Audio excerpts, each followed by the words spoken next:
అనకాపల్లిలో press meet ఏర్పాటు చేయడం ముఖ్య ఉద్దేశం.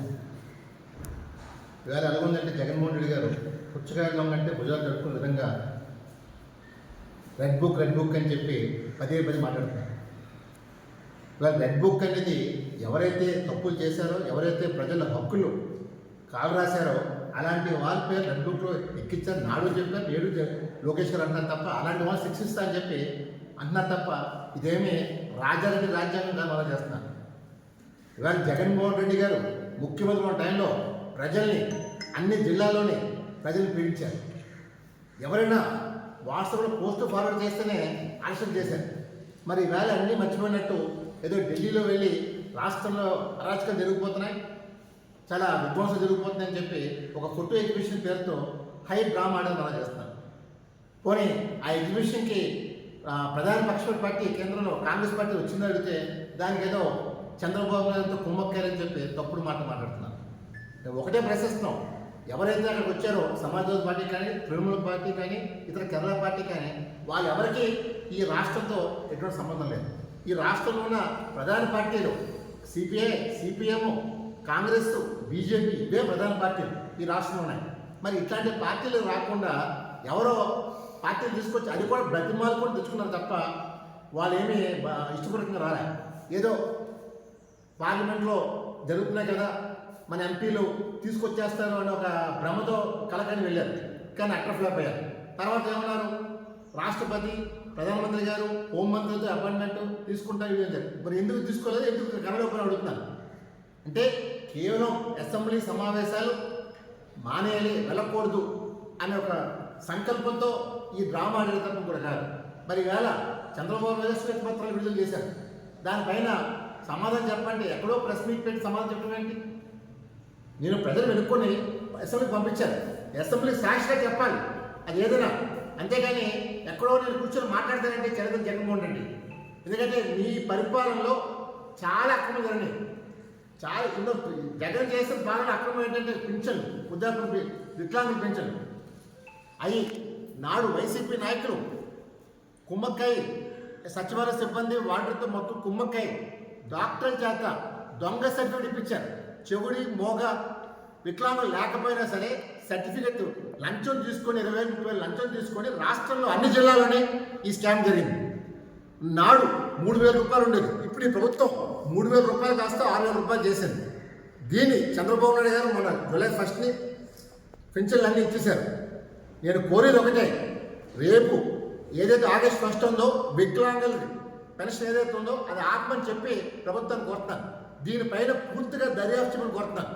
ఎందుకంటే మనం నిజమైన వికలాంగులకి అందించాలి తప్ప ఇలాగ తప్పుడు దావతో వచ్చిన ఎవరైతే డాక్టర్లు ఇచ్చారో ఆ డాక్టర్లు కూడా సస్పెండ్ చేయాలి.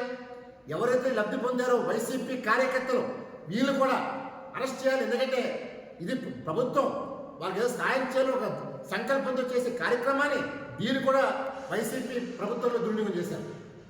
ఈరోజు అన్ని రంగాల్లోని పూర్తిగా రాష్ట్ర నాశనం చేశారు.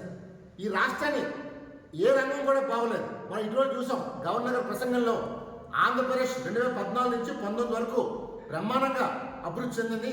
తర్వాత మారిన ప్రభుత్వం 2019లో అన్ని రంగాలు కనపడుతుందని చెప్పారు. ఇటీవల మన కేంద్ర బడ్జెట్లో సీతారాం గారు, ఫైనాన్స్ మినిస్టర్ గారు బ్రహ్మాండంగా ప్రకటించారు. దీన్ని కూడా ఈ వైసీపీ నాయకులు జీవించుకోలేకపోతున్నారు. ఇవాళ మేము కోరేది ఒకటే, ఆంధ్రప్రదేశ్ని రాష్ట్రాన్ని ముందడుగు తీసుకెళ్లాలని చెప్పి సంకల్పంతో చంద్రబాబు గారు పాటుపడుతున్నారు. అందరినీ నేను ప్రజాసేవకుని అన్నప్పుడు రాజులు కాదు. మనం చూసాం గత ప్రభుత్వంలో ముఖ్యమంత్రి వస్తుంటే చెట్లు నరికేయటం, స్కూళ్ళు మూసేయటం, షాపులు మూసేయటం, ఎంత అరాచకం చేస్తారో మనం చూసాం. ఈవేళ మేమేమి అరాచకాలు చేయలేదు. నేను ఒకటే డిమాండ్ చేస్తాను, జగన్మోహన్ రెడ్డి గారు 36 మంది చచ్చిపోయారని చెప్పి డ్రామాతో ఢిల్లీ నడిపారు. ఆ 36 మంది పేర్లు చెప్పమని చెప్పి అడుగుతున్నాను. ఆ 36 కుటుంబాలకి నువ్వేనా ఆర్థిక సాయం చేసి అడుగుతున్నాను. మరి గతంలో చంద్రబాబు నాయుడు తప్పుడు కేసు పెట్టినప్పుడు కొంతమంది చనిపోతే నారా భువనేశ్వర్ గారు వాళ్ళ ఇంటికి వెళ్ళి ఆర్థిక సాయం చేశారు, చేదోడు వాళ్ళ పిల్లలు ఆదుకోమని చెప్పారు. మరి ఈ 36 కుటుంబాలు నువ్వు ఏం చేశారు అడుగుతాను, మీ నాయకులు పరామర్శించి అడుగుతాను. ఇప్పుడు దాకా లిస్టు చెప్పలేదు, పేర్లు చెప్పలేదు. పోనీ 36 ఎఫ్ఐఆర్లు ఉన్నాయంటే ఎఫ్ఐఆర్ లేవు, ఏమీ లేకుండా డ్రామా ఆడుతున్నాం. రాష్ట్ర ఆర్థిక పరిస్థితి పూర్తిగా తారుమారు చేసి ఈవేళ ఆంధ్రప్రదేశ్ని అధ్వంసం చేసాం. ఒక నిరుద్యోగ ఉద్యోగం ఉపాధి కల్పించలేదు. ఏ రంగంలో బాగు చేసి అడుగుతాను. మాట్లాడితే నా ఎస్సీ, నా ఎస్టీ, నా బీసీ, నా మైనార్టీ అన్నావు. అన్ని వర్గాలు ముంచేసావు. నువ్వు చేసిన అరాచకాలు అంతైందా కాదు. నీ మీద నిజంగా ఒక పిలిపించి సభ పెడితే జనాలు వేలాది లక్షల మంది వస్తారు.